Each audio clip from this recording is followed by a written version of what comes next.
Estimados webvidentes, estamos de nuevo junto a ustedes en nuestro programa Discriminación o Respeto. Si hay uno de los programas que tiene sentido, todo este programa de desarrollo que estamos haciendo a través de la web, es este. Hoy día queremos compartir con ustedes un testimonio realmente valioso e importante que queremos discutir y queremos ponerlo en la pantalla de su computador y de la televisión. Hemos tenido la fortuna de poder hacer una entrevista al presidente de Movil, Rolando Jiménez, la cual nos lleva a poder reflexionar y poder pensar de cómo tenemos que hacer las cosas, cómo tenemos que escuchar y cómo tenemos que trabajar el tema de la discriminación. Hoy estamos también junto a nuestros panelistas, Gusnara Castillo, profesora de Educación Básica con especialización en Ciencias Naturales y especialista en grupos de educación diferencial, y mi querido amigo Juan Carlos, psicólogo clínico de la Universidad de Chile. Realiza múltiples talleres de psicología, de comunicación social, un gran comunicador, así que aquí estamos junto a este panelista, un servidor de usted. El tema que nos aborda hoy día es el tema de la discriminación por orientación sexual. Queremos abrir este debate y queremos conversar con Gusnara y con Juan Carlos qué es lo que ha significado para ellos y para nosotros, y poderlos compartir con ustedes este tremendo testimonio de Rolando Jiménez. Juan Carlos, Gusnara. Hola. Empecemos con hola nuevamente. Hola. Gusnara, cuéntanos, ¿qué es lo que te pareció? ¿Qué es lo que te llegó? ¿Con qué te quedaste del testimonio de Rolando? Mira, la verdad es que con varias cosas. Una, con un testimonio personal en relación a lo que significa para él vivir para defender una causa, y que es una causa de derechos humanos, que es lo que nos mueve a nosotros en cuanto a la discriminación. Él está entregando todo su tiempo, todas sus capacidades, para que la discriminación que existe aún sea menor en relación a las personas de distinta orientación sexual. También me motivó mucho el ver la capacidad que él tiene de gestión, ¿ya? Creo que es importante que no solo nos aboquemos a enfrentar y a mirar, tener una sola mirada en esta entrevista, sino que también aprender de cómo las condiciones y capacidades se pueden poner al servicio cuando uno tiene una misión. Yo creo que se ha hecho una misión de su vida. Así como nosotros a lo mejor nos hemos puesto esta pequeña tarea de poder transmitir lo que pensamos, lo que decimos, el preocuparnos por qué significa para nosotros que existan personas con discriminación, viviendo la discriminación, como incluso algo le decía, esto lo viven personas, son seres humanos y nosotros mismos más de alguna vez nos hemos sentido discriminados, y él muestra una parte que de repente nos cuesta enfrentar, nos cuesta ver, porque hemos tenido oposiciones frente a la discriminación hacia la homosexualidad. Y creo que esta oportunidad nos permite mostrar a un ser humano, a una persona, capaz de tomar decisiones, hacer acciones, tener objetivos y tener logros en relación a ayudarse a sí mismo y hacer algo en bien del otro, de tal manera en que nosotros podemos ver que no hay una agresión hacia el otro. Creo que para mí fue muy importante la metodología que él utiliza, cómo ve él la acción del Movil, y también me conmovió mucho el conocer el motor que tiene él como persona, el dolor del otro. Muy bien. Nos fue mostrando a través de su entrevista cómo ha sido el trabajo sistemático y como una verdadera hormiguita que ha ido trabajando y ha ido logrando pequeños y grandes esfuerzos. Él hablaba y decía que los cambios no se producen en forma instantánea, sino que hay un trabajo detrás de eso y un trabajo muy inteligente. ¿Qué te pareció a ti, Juan Carlos, el testimonio de Rolando? Me pasó de todo, ¿eh? Yo diría que es conmovedor. Te felicitamos primero por la entrevista, Sí, realmente muchas gracias. fue una muy buena Gusnara entrevista también con Nara, los felicito a los dos. Nosotros fuimos, ¿te acuerdas, Gunara, que nosotros fuimos con una pauta de entrevista? No hicimos ninguna pregunta de la pauta, no. todavía la tengo ahí de recuerdo. Porque claro, el testimonio de él, la forma, todo. A ver, como te decía recién, me pasó de todo. Primero, es conmovedor, es admirable. Tú puedes estar más o menos de acuerdo, pero el Señor es una institución por sí mismo, digamos, ¿no? O sea, tiene esta historia, joven, 16 años, empieza a combatir contra la dictadura, tiene esta discriminación al interior de su grupo, partido, ¿cierto? Y de un grupo que uno podría entender que es justamente más amplio, por ser de izquierda, una apertura más abierta. Por ser vanguardista, no sé, uno podría pensarlo, la verdad, todo lo contrario, él tuvo que estar 10 años renegando. Decía que tuvo 10 años en celibato, ¿no? Claro, Sí. porque renegó hizo ¿cómo se dice? Una opción. Claro, porque por la política. Porque él creyó, ¿cierto?, en este concepto que o eras revolucionario o eras homosexual, pero no las dos cosas juntas, digamos. Y él dice, yo reconozco ese error que cometí porque dejé mi Claro. afecto, mis cariños, O sea, podría haber tenido pareja por un durante bienestar esos 10 años. mayor, pero al final del día dejó otras cosas, Claro, entonces, la afectividad. por eso digo, uno lo va escuchando, va viendo la evolución de la entrevista y va haciendo un poco de biografía. Movile es él, ¿no? En buena parte, además de la gente que ha estado con él. Entonces, es conmovedor, es admirable, es un ejemplo, y toca todos los temas que nosotros hemos estado tocando en los capítulos anteriores de este programa y los que nos quedan por hacer todavía, de manera muy vivencial. Porque mira, pasó entre medio de la entrevista que lo llamó Lawrence Goldberg, porque tenía una actividad, al otro, no sé cómo era, entendí que ellos tenían como una reunión pendiente para discutir sobre algún documento, qué sé yo, ¿no? Y lo llama el candidato de la derecha, de la UDI, al menos, ¿cierto?, presidencial, lo llama él, ¿no? Entonces, tú dices, en 21 años este señor pasó de ser discriminado, tratado de la peor manera, ¿cierto?, perseguido pensando solo en el tema de la orientación sexual, a ser un referente. Pero su bandera fue la negociación, ¿cierto? la documentación, Por eso te digo, entonces, el profesionalismo. es un ejemplo, porque te dice, mira, así se hacen las cosas, así se hacen bien, resultan de esta manera.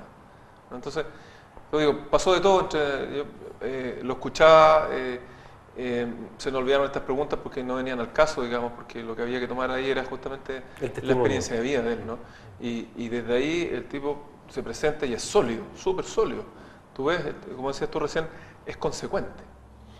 Y pucha que falta consecuencia en nuestras vidas muchas veces, en muchas personas, digamos. Ser consecuente. Digo, no, yo soy buen cristiano y paso por al lado de alguien que necesita ayuda y me hago leso. Se sube la señora, me pasó ahora que venía, me tuve que venir en micro para acá, se sube una señora mayor y todos miran para otro lado, ¿no? No se llaman mío. Claro, ¿te das cuenta? Entonces,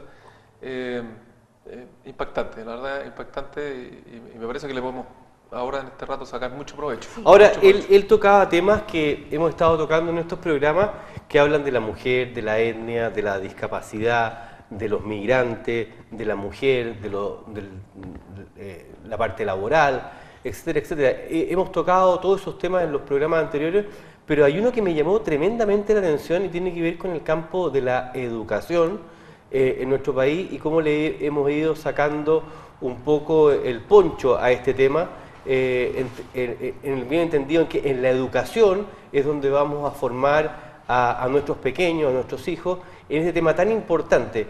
Gundara, ¿qué nos podrías decir tú con respecto al tema? Antes que pasemos a Gundara, que es la experta, ¿verdad? Sí, de acá obvio. del panel de la mesa ovalada.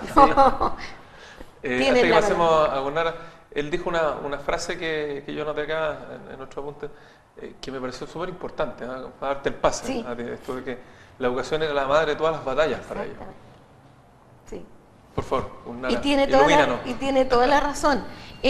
Desgraciadamente es un debe muy grande de muchos años y estamos sufriendo las consecuencias y él lo hacía notar. Tenemos problemas de embarazos juveniles, tenemos problemas del VIH que está como tapadito, que no se habla, ¿ya? Tenemos problemas de enfermedades de transmisión sexual, ¿ya? Y que eso queremos taparlo con un afiche o con un tiempo de propaganda o de aviso, sin una formación. Fíjate que él dijo, yo no tengo una profesión, pero él demostró que él se forma. Y eso es lo que falta en educación, formar desde el punto de vista sexual. ¿Ya? ¿Por qué hay tanto temor en el tema en el aula, en los profesionales, en la sociedad? ¿Qué es lo que pasa con el tema de la sexualidad que no lo podemos abordar en forma profesional, didáctica, directa, sin tanto tapujo? ¿Qué es lo que nos está pasando? Yo creo que, como él decía, yo soy católica, apostólica y romana, y lo reconozco, pero reconozco también de que nuestra religión ha sido un poquito encubridora de ciertos temas, ¿ya? Creo que ha faltado como la mayor libertad de hablar de esto no como algo que es negativo y malo, sino que como es parte de lo que Dios nos dio, ¿ya? La sexualidad, los órganos genitales, y lo voy a decir abiertamente, son parte de la creación que Dios nos dio. Y tenemos que aprender a tratarlo así y verlo con la naturalidad y que los niños lo vean y lo enfrenten de una manera normal y segura y confiada, sin tener que buscar al amigo o la revista para poder tener conocimiento, ¿ya? Y las dudas que son propias del desarrollo en relación a este cambio que vamos sufriendo los seres humanos. En los últimos días me ha tocado participar en el colegio que los niños en el tema de la sexualidad, un gran referente y gran consulta, aparte de sus pares y amigos, son los profesores. Exacto. Lejos está la madre, más cerca que el padre, y también lo decía él en la entrevista, ¿Sí? que en el programa de educación sexual y en los focus group solamente iban mujeres. Entonces, primero el rol del padre, que lo que pasa con el rol del padre en materia de educación, no solamente en la educación sexual, sino que en la educación diaria, en la catequesis, etcétera. ¿Qué es lo que pasa con la educación en general, en el padre, en la familia, que realmente este tema siempre lo está abordando la mamá?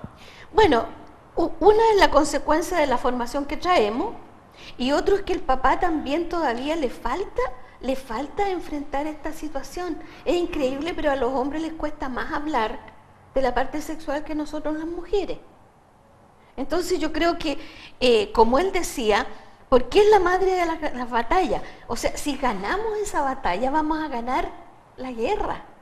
¿Por qué? Porque vamos a aprender a enfrentar situaciones que en este momento están causando mucho daño, mucha discriminación y muchos problemas. Pero hoy día la madre de las batallas son los medios de comunicación social, es decir, la que está en contra, la que está enseñando educación sexual son los reality, son ese tipo de elementos, ¿no? Está llegando a la educación sexual de los niños porque la mamá y el papá están trabajando, los niños están solos y los profesores no tienen la capacidad o la herramienta, la formación para poder darla. Porque él dijo muy bien, en la formación de los docentes no hay dentro de la malla curricular educación sexual como algo que tiene que saber un docente que llega a trabajar con niños. Claro. ¿Por qué no se ha incorporado? Porque yo creo que ha faltado la posición política, y también a lo mejor enfrentar ideas, posiciones, paradigmas, ¿sí? En que consideran que eso es como algo personal. Yo creo que deja de ser de personal cuando pasa a ser un problema social. Y este problema no lo hemos tratado. Sí, mira, el secretismo, el tapar el sol con un dedo, etcétera, siempre ha tenido malas consecuencias a raíz de lo mismo, ¿no? Lo que él dice respecto al embarazo adolescente, por ejemplo, es consecuencia directa de una falta de educación sexual. Claro. Si tú educaras a los niños, a los jóvenes, en términos no solamente del ciclo, no solamente del ciclo de reproducción, sino de la relación. O de la genitalidad. No solo la genitalidad, porque... Haciendo un paréntesis, me acuerdo una anécdota de cuando yo estaba, creo que en tercero medio, en la clase de biología, nuestra profesora nos enseñó el ciclo reproductivo, ¿no? Y tuvo que referirse brevemente a los órganos genitales y algo más. Y cuando ella lo estaba haciendo, estaba roja. Yo me acuerdo que ella sentía mucho pudor, tenía mucha vergüenza y mucho pudor. Y yo estudié en un liceo de hombres, entonces era un curso de puro hombre, y empezamos algunos por acá, por allá, a meter alguna boya, algún chistecito. Y ella paró la clase y no pudo seguir adelante. simplemente no pudo. Y no pudo porque ella tenía una complicación de poder hablar de eso. Ella ni siquiera podía decir los nombres de los órganos sexuales. Pero la sexualidad desde el punto de vista del amor, desde el punto de vista, como tú decías, de lo que Dios nos ha entregado y nos ha regalado, de la creación, de la procreación, ¿por qué esos temas no son abordables en forma más sencilla, más didáctica, más naturales en el aula directamente? Es salir a la naturaleza y mirar la creación, digamos. Porque yo creo que no ha habido una política, una decisión, tal como él lo decía. Hubo un intento en gobierno pasado. Hubo promesas de campaña, lo dijo, incluso, y como te digo, hay un manual. El manual yo lo conozco. ¿En qué consiste el manual? El manual abarca desde las diferentes tipos de orientación sexual, habla de la afectividad, ¿ya? O sea, toca todos los tópicos que serían necesarios. Ahora, este manual, si tú lo tratas, porque ya reconozcamos que hay lugares en que no querrían a lo mejor tratar ciertos puntos en relación a la orientación sexual de la homosexualidad, cosa que yo no estoy en contra porque es una realidad que los niños igual la van a conocer después. Pero permite que los niños conozcan su cuerpo, las diferencias que hay, las formas de tratar, que existe la homosexualidad, que existe el lesbianismo, y cosas que los jóvenes sobre todo la viven. Y para el joven es difícil manejarlo si no conoce su propia identidad. Claro, y ahí hay un doble efecto, un área interesante, perdona que te interrumpa, pero sí, para aportar. El hecho de que el niño de pequeño sepa que existe el lesbianismo, la homosexualidad, no solo allana el camino a aquel que va a tener esa orientación o la está teniendo, la está desarrollando, para que se abuene con el concepto, sino que a los demás, ¿cierto?, les permite incluir desde ya esas opciones de orientación sexual. Bien. De tal manera que cuando, por así decirlo, cortamos la cadena de la discriminación, porque si desde ya tú estás en contacto con alguien nacido, desde ya estás con el concepto, finalmente, cuando llegue el momento de la adultez y conozcas y tengas un compañero de trabajo así, no vas a tener ningún acto discriminatorio porque va a ser parte de tu cultura, parte de lo que tú aprendiste. Además yo te puedo decir, yo desgraciadamente fui testigo de bullying, ¿ya?, a niños con orientación sexual que ya la tenían definida en el colegio, ¿ya? Y eso se da, eso es una realidad. Si se da en básica, también se da con mayor razón en media. Gurnara, te quiero hacer una pregunta a propósito del tema, porque tú nos comentaste fuera de cámara esto de que tú conociste este manual, ¿no? Manual. El manual. El manual, sí. El manual, ¿cierto? Sí. Y nos contaste, cuéntanos la historia de cómo llegaste tú finalmente a tomarlo y por qué la gente, lo que nos contaste recién. Claro, o sea, bueno, la verdad es que yo el manual me interesé, yo de la educación sexual me interesaba siempre, y te voy a contar que es algo personal. Perdóname mamá, pero lo voy a contar. Está bien. Resulta de que cuando yo era niña, llegó el momento que tenía que tener conocimiento acerca de mi desarrollo.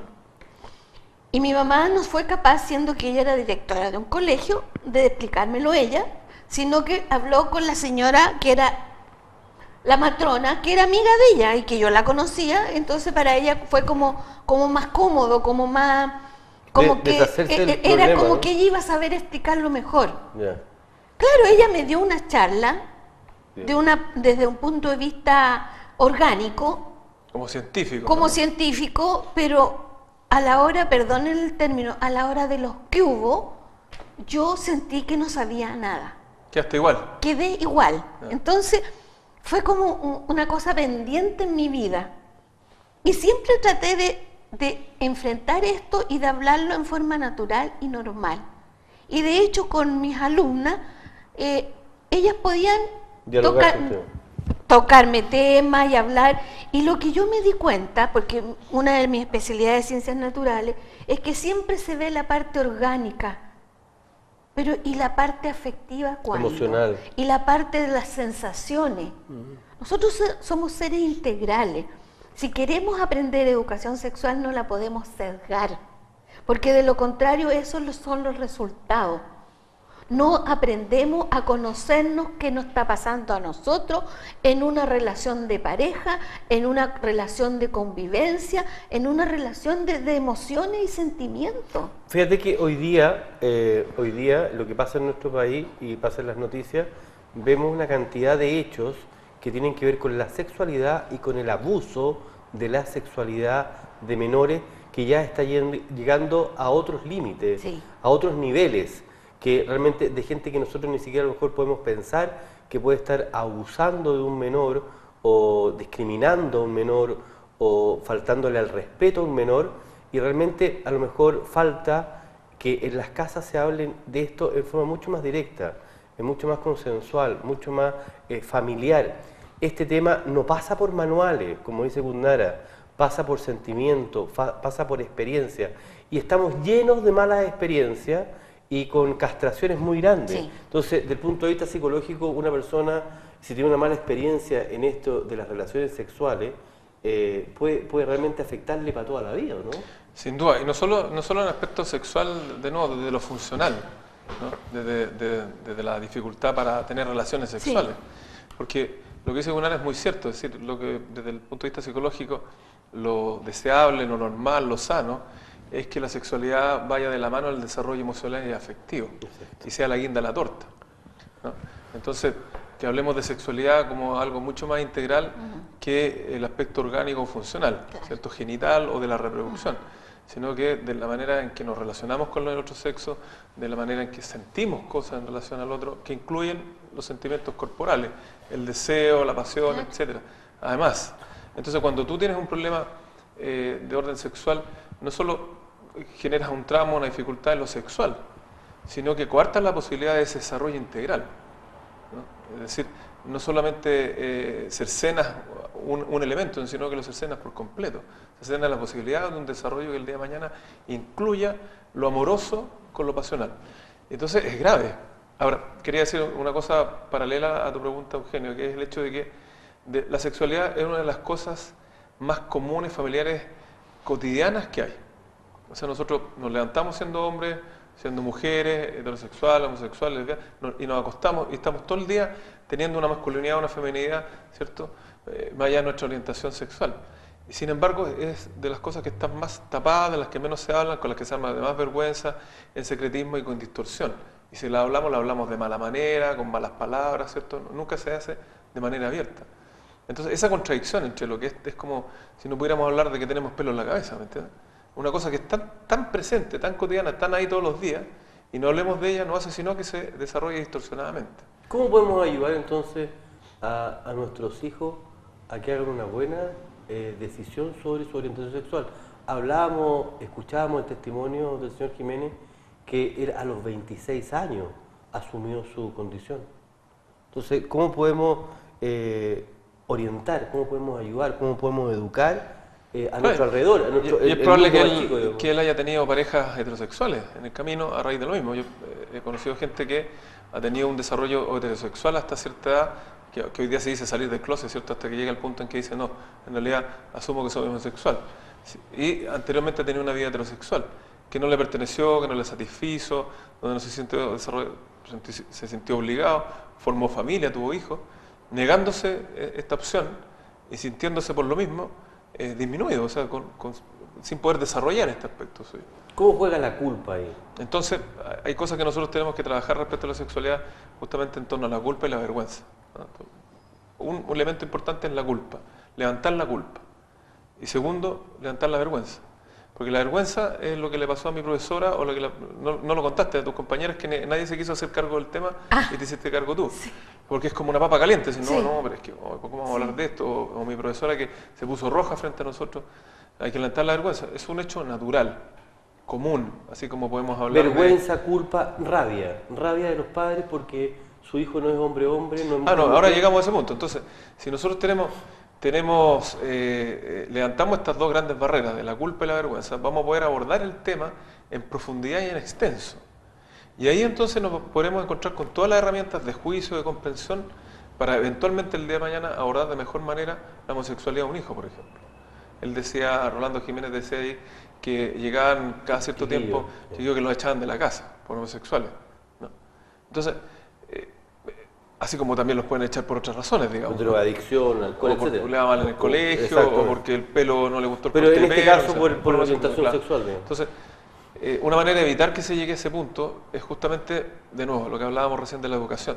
Si yo como papá fui criado en un colegio donde de esto se me habló, se me expresó, se me normalizó en el sentido que se me dijo, mira, estas son opciones de orientación, es una realidad que existe desde que el hombre es hombre, ¿no? No te sientas raro, no lo sientas como algo enfermo, puedes convivir con una persona así, como puedes convivir con una persona de raza negra, como puedes convivir con una persona de nacionalidad peruana, sintiéndolo como un igual. Si yo soy criado dentro de ese contexto, ¿de verdad? El día de mañana voy a poder abordar la homosexualidad de un hijo de muy buena forma. Correcto. ¿Cómo entonces se hace responsable, Gundara, en el tema del aula, la escuela, el colegio? ¿Cómo se hace responsable de esto si el artículo 1 de la Declaración de la ONU dice que todos los seres humanos nacen libres, iguales en dignidad y derecho? ¿Cómo se hace responsable cuando vemos un chiquillo que realmente apreciamos que tiene otra orientación sexual? ¿Cómo lo abordamos como grupo curso? ¿Cómo nos hacemos responsables del bullying que le están haciendo? ¿Le están diciendo colita o le están diciendo algún sobrenombre? ¿Cómo lo protegemos? ¿Cómo lo blindamos? ¿Cómo ayudamos a los papás? ¿O sabe qué más? Sáquelo del colegio. Claro, desgraciadamente para eso tenemos que enfrentar una situación que es bien clara. En primer lugar, los profesores necesitan la ayuda, por ejemplo, de un psicólogo, ¿ya? Porque no tiene todas las herramientas. Segundo lugar, tiene que tener una actitud, en primer lugar, que no sea él mismo una persona que discrimine. Porque tenemos que ser objetivos, ¿ya? Suponte tú que te llega un alumno que tiene una tendencia homosexual, o no hemos nombrado, o una niña que es lesbiana. Sí, ¿ya? Porque también, o sea, no solamente hacia el hombre. El profesor tiene que tener una actitud profesional y ahora hay una ley que prohíbe la discriminación por orientación sexual diferente en los colegios. Aprovechamos de dar un saludo a toda la familia Zamudio por esta ley que salió y que ojalá que no se transforme en letra muerta, sino que todo lo contrario, que esta ley de discriminación realmente ayude y respete a todos los seres humanos de nuestro país. Perdona, ¿Sí? Gurnara, perdona que te interrumpa, pero que me quiero hacer eco de las palabras de Eugenio a propósito de lo que dijo Rolando al final de la entrevista cuando se le pregunta esto de dónde nace, de qué se alimenta toda esta convicción, porque él luchó, cuando luchó contra la dictadura, bueno, era la dictadura, obviamente, ¿cierto? Eso, él luchaba por romper esta tiranía, pero luego tiene este otro móvil interno, ¿no? Que es luchar por la liberación homosexual o por la igualdad de derechos, ¿no? Y él contesta esto del dolor, ¿cierto? Lo apuntamos ahí, ¿no? Sí. Desde el dolor. Sí. El dolor. No se nota, yo creo que en la grabación, pero cuando él apenas hizo esa reflexión, se le llenaron los ojos de lágrimas. Sí. Estuvo a punto de que se le llenaron lágrimas, sí. Y ahí obviamente uno nota que lo que está diciendo es absolutamente cierto, sincero, franco, no está inventando ninguna de las palabras que dice. Él parte bien esquemático, si ustedes lo notan en la presentación. Me voy a alargar un poco, pero es necesario. Mira, cuando fuimos la primera vez, fuimos a entrevistar a otra persona. Y nos dieron la entrevista con él. Y ahí acordamos, porque pensamos que íbamos a entrevistar inmediatamente, ¿de acuerdo? Sí. Y ahí acordamos, esta otra entrevista fuimos 2 semanas después a entrevistarlo a él. Pero en el rato que estábamos esperando, llegaron unos chicos de una universidad con unas cámaras grandes, unos micrófonos, así que nuestro productor... Súper equipo. Un productor miraba con envidia el tamaño de la cámara y este micrófono. ¿Ya? Y sacaba las cuentas Un saludo a nuestro equipo, ¿ya? A nuestro equipo, a Periales. ¿Ya? Y lo entrevistaron por, creo que era el ciclo de cine, Sí. algo así, ¿cierto? Un ciclo de cine que tocaba estas temáticas. Y él respondió como una suerte de, si me llega a mirar, que me perdone, pero él respondió como un poco robotizado, así como con un discurso que él tiene bien aprendido y se lo conoce muy bien y lo dice muy rápido, digamos. ¿No? Tiene fundamento, pero yo creo que tanto dar entrevistas, etcétera, esto tiene un modelo de entrevista. ¿Ya? Se esquematiza un poco, ¿no? Obvio. ¿Cierto? Se maquetea un poco. Y nuestra entrevista partió así, pero tampoco fue tomando todo el lado humano, sí. y terminó justamente con este testimonio profundo, sentido de qué es lo que a él lo alimenta. Y él dice el dolor. Y entonces habla de este chico que la familia no estaba enfermo, que la familia no dejaba ver a su pareja en el hospital. que no quería que fueran al cementerio, de esta gente, de estas parejas lesbianas que fueron agredidas en Valparaíso, qué sé yo. Entonces, uno ve ahí la sensibilidad de él, ¿verdad? Y de dónde nace... La movilidad de él está dada del dolor por los ¿cierto? aquellos que sufren esto. Claro, y entonces uno dice, bueno, esa es quizás la esencia de lo que nosotros hemos estado trabajando. Es decir, si uno es capaz de ponerse en el lugar del otro y de entenderlo como un ser humano en su sufrimiento, en su dolor, todas estas distinciones que hacemos, ¿verdad? Y todo lo que hacemos, discriminaciones de un lado hacia otro, de arriba hacia abajo, etcétera, van desapareciendo. Yo perdí un poco el hilo de lo que estábamos hablando recién, pero se me ocurre una idea importante, que es que nuestro programa se llama Discriminación o Respeto porque pensamos que el respeto es, ¿cierto?, el antídoto, por así decirlo, de la discriminación. Pero Rolando Jiménez nos enseña que, si bien es cierto, es así, que el respeto es el antídoto de la discriminación, nos enseña que la empatía, o sea, el ponerse en el lugar del otro, es la cura, ¿no? O sea, que para que nosotros podamos desprendernos de la discriminación, tenemos que trabajar la empatía.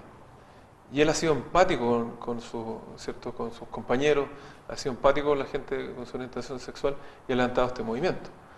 Bueno, desde el dolor, ¿no?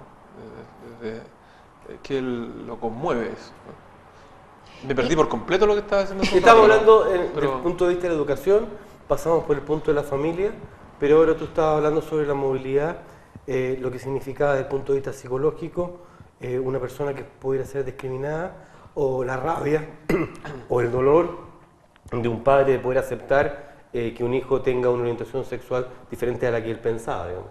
¿Llegaste a esa conclusión, ¿no? Sí, me desvió un poco el tema porque la verdad, yo te insisto, la entrevista de él es una entrevista muy contundente, ¿sí? Muy contundente. Y se nota, bueno, y claramente él ha estado metido de cabeza en esto, en cuerpo y alma, y hoy día está dedicado 100% a esto y lo llama todos los días, y todos los días tiene un motivo para seguir trabajando y empujando. Y ojalá uno, a propósito de la misión que es esto, Gurnara, ojalá uno tuviera esa misión. Yo lo admiro porque yo quisiera tener una misión como la de él, digamos. Yo quisiera estar en un lugar haciendo eso que él hace todo el rato, con esa fuerza, digamos. Hablamos de la culpa, hablamos de la vergüenza, de la rabia. La educación es fundamental. Yo creo que el punto va por el lado de Gurnara, digamos. O sea, si yo educo a mi hijo en un entorno inclusivo, en un entorno... parto un ejemplo a propósito de mis propios hijos. Nosotros tenemos unos amigos que él es italiano y ella es de Eritrea, entonces de raza negra.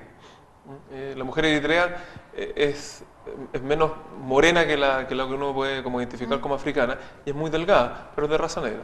Y sus hijos uno es más de raza negra que el otro y son muy amigos y estamos en esta cosa multicultural donde un amigo puede ser tan amigo y que venga de un lugar u otro, que sea italiano, que sea de Eritrea, qué sé yo. Y esto que él está conociendo ahí, mi hija tiene un compañerito de raza negra también, porque la mamá lo es. Eso es desde ya una manera de evitar que el día de mañana ellos sean discriminados, o si les llega a ocurrir, ¿verdad?, que tienen hijos con una orientación sexual distinta, lo asuman de una manera mucho más... Rolando hablaba de eso precisamente, de los migrantes, y que a lo mejor los chilenos, algunos de ellos, muy mal agradecidos porque en algún minuto de su historia tuvieron que salir de nuestro país y fueron recibidos por otros, digamos. Claro. Ahora que nos acordemos de eso, para que la cultura, como decía él, que me gustó tanto la frase, se llene de color, digamos, y de riqueza de otras culturas de nuestro país, podamos respetar a esas personas y aprender de ellas, digamos, de su lenguaje, de su manera de vivir, de su comida, de su gastronomía, etc. Qué importante entonces es mirar nuestra cultura que se está llenando de color, como decía Rolando, y poder respetar otras culturas, otras tradiciones. Gurnara, ¿tú querías agregar algo? Sí, la verdad es que yo creo que es importante que aprovechemos esta oportunidad para que veamos que el respeto significa que conozcamos al otro. ¿Cuántas veces a lo mejor simplemente hemos hablado, hemos dicho chistes, nos hemos mofado de personas que tienen una orientación sexual diferente, sin saber, por ejemplo, que existe gente tan valiosa como el señor Jiménez? Es importante que nosotros, antes de tomar una posición y una actitud en la vida, sepamos, valoremos a la persona por ser persona, porque el hecho de ser heterosexuales no nos garantiza que seamos mejores personas que otros. El hecho que una persona tenga una orientación sexual distinta no significa que es un enfermo que me va a contaminar, que me va a contagiar o que yo tengo que discriminar porque puede hacer daño. Creo que tenemos que tener nosotros la apertura de reconocer a las personas por como son y reconocer que la calidad de persona no la da la orientación sexual. A uno le cuesta aceptarlo y lo reconozco públicamente. A mí me costó. Fue un aprendizaje, fue un conocer a personas que eran de orientación sexual distinta y darme cuenta que tenían cosas tan valiosas y algunas más que yo. Una de las cosas que más se habla en este minuto sobre la orientación sexual es respecto del matrimonio igualitario. ¿Qué opinas tú respecto a eso, Juan Carlos? Mira, siempre que se da un paso hacia algo, lo que se gana queda como establecido y los futuros pasos quedan como desafíos, digamos. Yo creo que dentro del movimiento, de este tipo de movimiento, es un desafío llegar hasta allá, porque en definitiva es el reconocimiento institucional de lo que acaba de decir Gurnara, de que son personas iguales, no son enfermos, no están locos, no son personas que vayan a contaminar, contagiar, sino que son personas normales con orientación sexual distinta. Los países desarrollados han ido resolviendo este tema, ¿no? Y son desarrollados por eso también, no solamente por cifras económicas o por un estándar de vida, porque son capaces de plantearse responsablemente temáticas como esta, a las que nosotros, que no somos países desarrollados, le hacemos el quite, nos avergonzamos, nos sentimos culpables, etc. Entonces, todo pasa ciertamente por la educación. Si todavía no podemos decir con propiedad los órganos sexuales genitales, nombrarlos con propiedad, ¿verdad?, en primero básico, en segundo básico, en tercero básico, si a los profesores no se les enseña educación sexual, difícilmente este tema va a ser un tema que podamos abordarlo con altura de miras, donde cada uno dé su opinión y de manera respetuosa. Nuestro país tiene que madurar mucho. Tiene que madurar mucho. En este tema en particular, y lo hemos visto en estos programas, el tema de la discriminación es un tema que es tarea pendiente en Chile, absolutamente, digamos, ¿cierto? Lo hemos visto para atrás. Entonces, yo quisiera, estamos parece que terminando, sí, señor moderador, entonces yo quisiera, antes de terminar, decir un par de cosas en relación a lo que fue la entrevista con Rolando. Él dijo una cosa que a mí me llamó mucho la atención como frase, así como idea fuerza. Él dijo, nosotros siempre vemos la mitad del vaso medio llena. Y él explica por qué. Porque dice, porque nosotros vamos llenando esa mitad. Ellos de a poco, lentamente, trabajo de método, ¿cierto?, en conjunción de profesionales, su pareja estudió periodismo, él está estudiando leyes, uno de los colaboradores hizo un magíster en educación, ¿verdad? Hicieron encuestas, hicieron focus group, congregaron a un montón de gente para generar este manual, para generar una política, un plan de... Y la gente, él trabaja muy seriamente de manera muy profesional, congregando gente, incluyendo personas de distintos... Él no aparece como dando orden, diciendo lo que tienes que hacer, etcétera, de lo más. Pero eso es la forma, que es lo que yo quiero decir ahora, esa es la forma de hacer las cosas bien, lo que tú hagas, ¿no? Desde que, no sé, que quieras aprender a jugar tenis, no es cierto, una tontera, hasta algo como esto tan valioso. Pero lo más importante de todo, yo creo, es que esa forma ha sido un canal del corazón, del espíritu que él le pone. Y yo creo que para que cualquier proyecto sea exitoso, salga adelante, en los términos que uno pueda comprender el éxito, de verdad, que no son éxitos económicos, obviamente, sino humanos, ¿verdad? Tiene que haber un corazón y un espíritu férreo. O sea, él tiene una convicción y no lo mueve nadie de ahí. Y esa convicción es la empatía que tiene con el dolor y el sufrimiento. Cosa que a nosotros también nos pasa en el programa de radio, nos pasa acá.